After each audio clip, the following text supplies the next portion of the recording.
গাজীপুরের শ্রীপুরের মাওনা চৌরাস্তার নবী হোসেনের বহুতল ভবনে অভিযান চালিয়ে শ্রীপুর থানা পুলিশ ৮৭ বোতল বিদেশি মদ উদ্ধার করেছে। শনিবার সন্ধ্যায় গোপন সংবাদের ভিত্তিতে এ অভিযান চালানো হয়। তবে এই ঘটনায় কাউকে আটক করা যায়নি বলে জানিয়েছে পুলিশ। শ্রীপুর থানার অফিসার ইনচার্জ জয়নাল আবেদিন মণ্ডলের নেতৃত্বে সহকারী এসআই কুদ্দুস ও এসআই সুরুজ্জামান অভিযানে অংশ নেন। অভিযানকালে নবী হোসেনের বাড়ির তৃতীয় তলায় মশার কয়েলের কার্টুনে রাখা বিভিন্ন ব্র্যান্ডের ৮৭ বোতল মদ জব্দ করা হয়, যার আনুমানিক বাজার মূল্য ১৬,৭০,০০০ টাকা বলে জানায় পুলিশ। গতকাল আমাদের গাজীপুর জেলা সুযোগ পুলিশ স্যারের নির্দেশনায় আমাদের কালিয়াকৈর সার্কেলের সার্কেল স্যার জনাব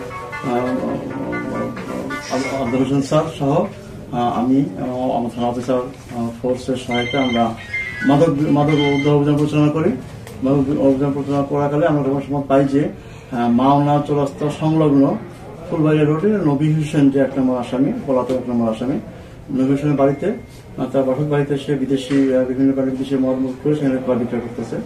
তো আমরা সে সময় পাওয়ার ভিত্তিতে আমরা সেখানে পুলিশ সদস্য নিয়ে আমরা অভিযান পরিচালনা বিভিন্ন ব্র্যান্ডের মদের বোতল উদ্ধার করি। আমরা ৮৭ বোতল উদ্ধার করি।